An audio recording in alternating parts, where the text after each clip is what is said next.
Hey, welcome back to GBGuns. I'm fresh back from the range after shooting the Regent PC45. Ran it through standard full magazine +1, also a variety of modern hollow points to see how it would cycle. Yes, I'm removing the slide before removing the bushing, because guess what, it's just easier that way. Get over it, guys.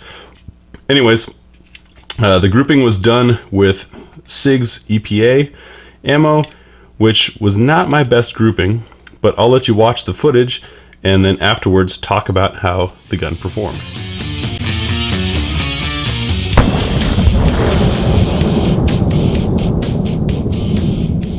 Out with the Regent PC45 Beautiful 1911 from LKCI LLC. We're going to start things off with our full magazine +1. We've got a full load here of Freedom Munitions 230 grain ball. Drop slide, get that one chambered, safety on, and I'll top off this magazine. Got a piece of steel out at about 17 yards just to have something to aim at. Let's see how the gun runs.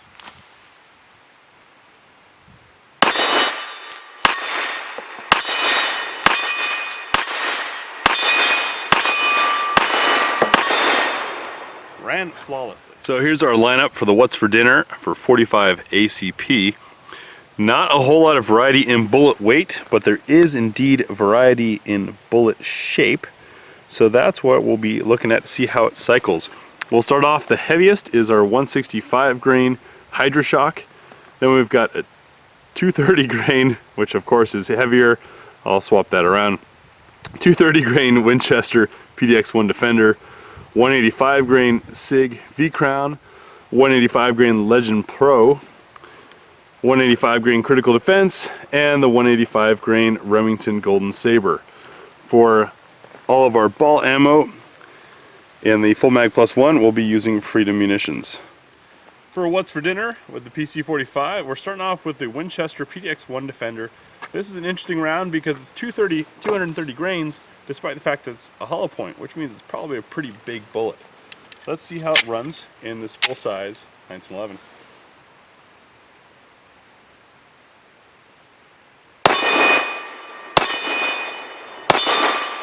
Had to find a little flinch control there, but the gun ran fine.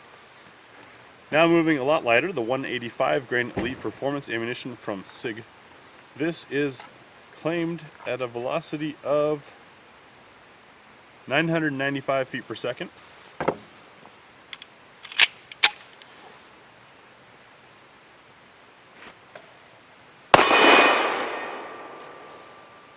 Failure to feed.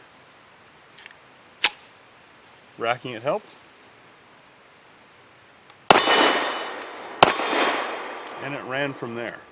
Next up is the Legend Pro. This is a solid copper 185 grain, 950 feet per second. Rather large opening. Let's see if it feeds.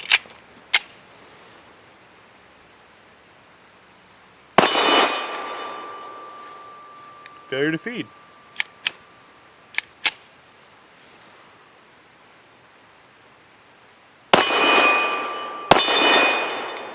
And after that it ran fine. The famous Hornady Critical Defense 185 grain. This is 1,000 feet per second and a little bit more of a nose to it, as well as that polymer end in there. So should feed better.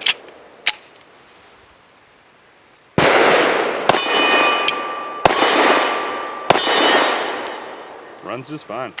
Remington Golden Saber 185 grain. If you don't recognize this box, it's probably because you weren't paying attention for the last 40 years, because I think that's the last time they updated the box.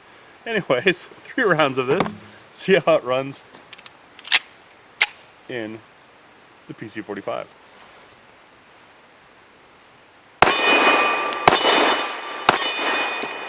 Perfectly. Now the Federal Hydra Shok low recoil, this is only 165 grain, no posted velocity. I'm going to assume it's over 1,000 feet per second because it's such a lightweight bullet. See how it runs.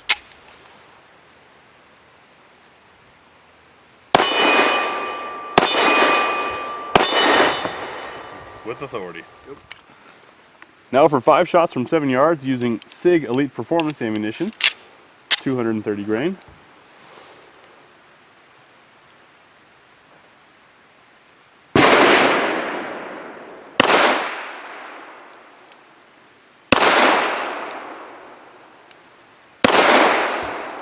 That was me.